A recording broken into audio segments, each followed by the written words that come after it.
naisipan ba tayo dapat nagsisimula?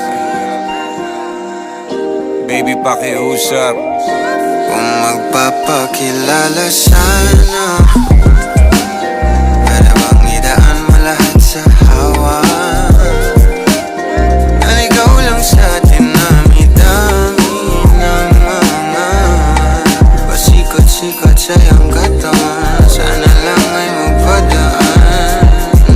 Nabulag sa iyong mga kurbada, nabudol sa mga usapang walang kontrata. Harutan hanggang sa abutan ng umaga. Walang sagot sa katanungan, tayo nga ba aruy? Kung ayaw masaktan, wag nang umasa. Nagbabaka sakali na lang na tsumamba. Mga dasal sa may kapal, sana gumana. Kaso madalas tila ni Satanas sa magkakudyaba. Matagal ko na itong pinapanalangin na ika'y tuluyang mapaibig sa'kin. Ngunit ako'y parang dagan, di na kitang nanlawin. Pinaglaruan tapos pinakawalan rin. Tinigay tahimik, isip ay malalim. Hirap lang basahin, tila babaybayin. Sarili kong lingwahe ng pag-ibig ay pag-amin. Ikaw ginawa mong sining ang pagiging sinungaling. Kung magpapakilala sana, para bang idaan mo lahat sa hawa. Naligaw lang sa dinami-dami ng mga pasikot-sikot sa iyong katawan. Sana lang ay magpadaan. Ano ba talaga tayo?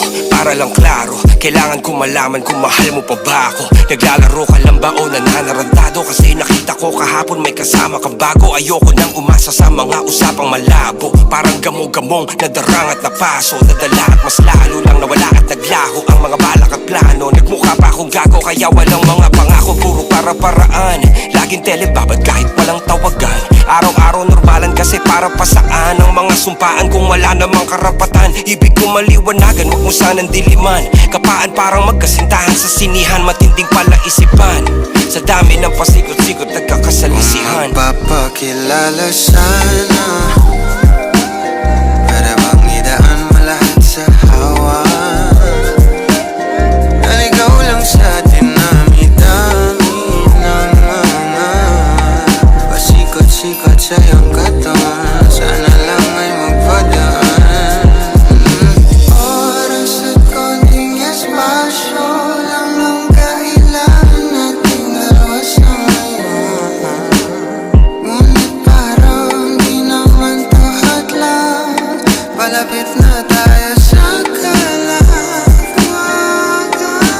May dalawang magkasintahan sa taas ng bundok. Nagkasundong tapusin ang buhay nilang malungkot. Hindi na masaya sa kama, hanap na ituldok. Usapan ay sabay silang tatalon sa tuktok. Sabi niya, magtiwala ka lang sa'kin, mahal ko. Talon tayo ng sabay, pagbilang ko ng 3. Kaso lang, ang problema, pagkatapos niyang bumilang, siya lang ang tumalon. Si babae nagpaiwan, habang nakatingin sa kanya nakangiti lang. Ngunit biglang nagulat ang babae nang nakitang nakangiti din si lalaki habang pababa siya. Sabay biglang bukanan ng buhalang para kaida.